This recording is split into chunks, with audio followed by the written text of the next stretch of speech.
Hello friends, नमस्कार। कैसे हैं आप लोग? एक बार फिर से क्रिक वर्ल्ड 99 में आपका स्वागत है। आज हम बात करने वाले हैं विराट कोहली के ऊपर में कि विराट कोहली का फॉर्म जो है आखिर इतने ज़बरदस्त बैट्समैन होने के बाद इस तरीके का फॉर्म जो आज देखने को मिल रहा है विराट कोहली से, वो क्या सही है? और आने वाले टाइम में क्या आप देखिए कि बीजीटी ट्रॉफी आने वाला है और इसमें क्या इस फॉर्म के साथ में जाना क्या सही रहेगा? अभी हम लोग स्टैट्स के ऊपर में थोड़ा सा बात करेंगे। विराट कोहली का 2020 से पहले वाला जो विराट कोहली थे, उनका जो बैटिंग एवरेज था टेस्ट में, वो 54 का था। Can you imagine? 54 के बैटिंग एवरेज से वो बैटिंग करते थे टेस्ट में। और आज के डेट पे मात्र ये 3 से 4 साल का जो गैप रहा ना, इसमें इनको बहुत ज़्यादा फॉर्म को लेकर के इशू रहा। और कभी कोई कमेंटेटर और एक्सपर्ट्स ये सब बताते भी रहे कि उनका जो है कुछ टेक्निक्स में गलती है, कुछ क्या है। तो उस सब को लेकर के मात्र 4 साल में उनका आज टेस्ट में बैटिंग एवरेज 35 के लगभग आ गया है। पिछले 4 साल का जो जितने रन बनाए हैं उस अनुसार उनका जो एवरेज है, और ओवरऑल कह सकते हैं उनका एवरेज जो 54 का था वो अब 48 का आ गया है। तो क्योंकि एवरेज से ही पता चलता है कि आप बैटिंग किस तरीके का कर रहे हैं। ओवरऑल प्रदर्शन आपका देखा जाता है, एक मैच से नहीं आप हीरो बनते हैं। और इंडिया के तो आप पहले से ही हीरो हैं। विराट कोहली का कह सकते हैं कि ये पूरे मतलब इंडिया में उनसे ज़बरदस्त बैट्समैन अभी तक नहीं मिला है। लेकिन इस तरीके का प्रदर्शन जब cricket fans as a cricket fans देखते हैं तो थोड़ा सा निराश भी होते हैं कि आखिर क्या गलती हो रहा है, उनके टेक्निक्स में क्या गलती है। सुनील गावस्कर का भी कहना है कि उनका टेक्निक्स बिल्कुल सही है, बैटिंग टेक्निक्स में कोई गलती नहीं है, सिर्फ उनका क्या फॉर्म साथ नहीं है, उनका लक साथ नहीं दे रहा है। बिल्कुल जिस तरीके का बैटिंग वो करना चाहते हैं, पहले भी जो इससे वो मन बना के आए थे वैसा चाहते हैं तो कर भी लेते हैं। लेकिन कभी कभी कहते हैं ना कि लक जब आपका साथ नहीं देता है तो वो दिखता भी है आपके ग्राउंड पे, आपका स्टैट्स भी दिखता है। और वही हो भी रहा है। जो विराट कोहली आज से सोचिए कि जब 19-20 में जब वो खेलते थे, उस समय क्या ज़बरदस्त कैप्टेंसी भी वो की है। उस समय कैप्टेंसी का भी प्रेशर उनके ऊपर रहता था, उसके बावजूद भी उनका प्रदर्शन जो है ना बहुत अव्वल दर्जे का था।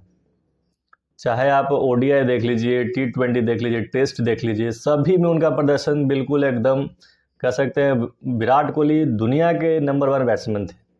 लेकिन जिस तरीके का प्रदर्शन पिछले 4 साल में दिखने को मिला है, कह सकते हैं 1 से 2 बार लक जो है उनके साथ में नहीं रहा, लेकिन ये नहीं कह सकते हैं कि उनका प्रदर्शन गिरा नहीं है। बिल्कुल उस कारण से भी बहुत ज़्यादा इंडिया को हर्ट भी हुआ है। WTC का जो आज फाइनल खेलने की बारी है और मात्र कह सकते हैं 8% मात्र चांस है।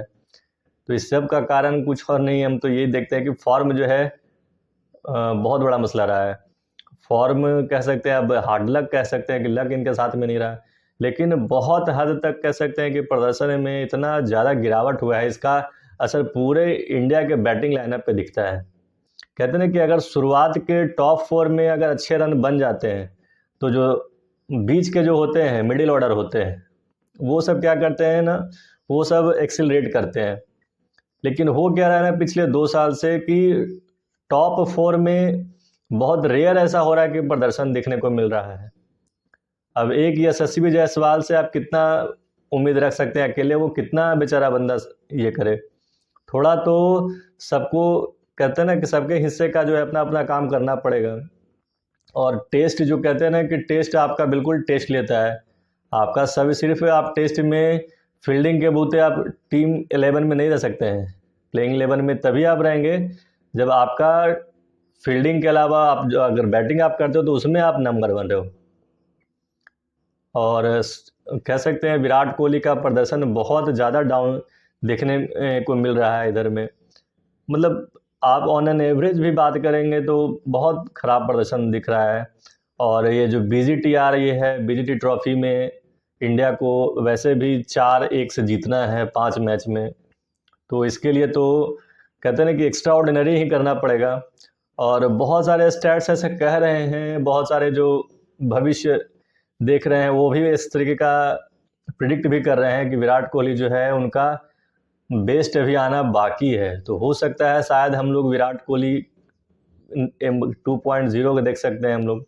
एक समय ऐसा हुआ था कि उनका 70 शतक के बाद बिल्कुल रुक गया था। 70 शतक 70 टोटल सेंचुरी बनाने के बाद उनका 71 नहीं हो रहा था, लेकिन जब 71 हुआ उसके बाद धड़ाधड़ वो 10 शतक बना दिए, आज 81 तक पहुंच गए। तो हो सकता है कि जो बीजीटी का जो ट्रॉफी है उनके लिए वैसा ही कुछ लेकर के आए। और हम लोग एज ए क्रिकेट फैंस, भारतीय क्रिकेट फैंस ये चाहेंगे कि विराट कोहली का रन बिल्कुल बीजीटी ट्रॉफी में बने। अगर उनका रन नहीं बनेगा तो 4-0 या फिर 5-0 तो होना ही है, जीतना बहुत मुश्किल है। हर बार ऑस्ट्रेलिया मौका नहीं देता है। आपको देखना होगा कि ऑस्ट्रेलिया का जो भी है ना, कंप्यूटर की तरह दिमाग तेज चलता है। जिस तरीके का न्यूजीलैंड आप देख रहे हैं, न्यूजीलैंड से भी वो 2 स्टेप ऊपर है। न्यूजीलैंड आज हमारे देश में आकर के हमें हरा के गई है, तो कहीं ना कहीं उसका जो हर एक फील्ड में जो प्रदर्शन आप देखिए, बिल्कुल कंप्यूटराइज, बिल्कुल एकदम टूटल रहा है एकदम। अगर वो 250 रन बनाया है ना, तो 250 में भी कैसे कम्पीट करना है ना, वो पहले से ही फिट करके आया था और 150 रन पे ऑल आउट कर दिया। अब 300 साढ़े 300 रन चेज करना है, उसमें भी जो है 100-125 रन से हरा दिया। 150 रन चेज करना है, उसमें भी जो है 25 रन से हरा दिया। तो कहीं ना कहीं न्यूजीलैंड जब इतना बढ़िया क्रिकेट खेल रही है, तो ऑस्ट्रेलिया तो न्यूजीलैंड से भी आगे है। और ऑस्ट्रेलिया को बिल्कुल कम मत आकी। ऑस्ट्रेलिया का बैटिंग है, बॉलिंग है, फील्डिंग है, सभी फील्ड में वो जो है ना नंबर 1 है। और साथ ही उसका अपना ग्राउंड है, होम ग्राउंड है। आप जब होम ग्राउंड पर जब आप अपना बेस्ट नहीं कर पाए, लेकिन वो ऐसा नहीं होने वाला उसके साथ में। बहुत रेयर है कि वो अपने होम ग्राउंड पर वो हारा है। पिछले 10 साल का आंकड़ा भी है कि मात्र वो अपने होम ग्राउंड पर 6 से 8 टेस्ट ही हारा है, जिसमें 5-6 तो सिर्फ इंडिया से ही हारा है, 1-2 ही इधर उधर से, एक वेस्ट इंडीज से हाल फिलहाल हारा है। वो जल्दी वो हारता नहीं है अपने ग्राउंड पे। तो इस चीज़ को लेकर के बिल्कुल कहना चाहेंगे कि विराट कोहली को बिल्कुल ऑल द बेस्ट, वो अच्छा प्रदर्शन करे, हम लोग एज ए क्रिकेट फैन चाहते हैं। और आपका क्या कहना है कमेंट बॉक्स में हमें बताइए, और किस तरीके का प्रदर्शन चाहते हैं, विराट कोहली से कितना रन बनाएंगे, सारे बातों को आप कमेंट में लिख सकते हैं। ओके, धन्यवाद।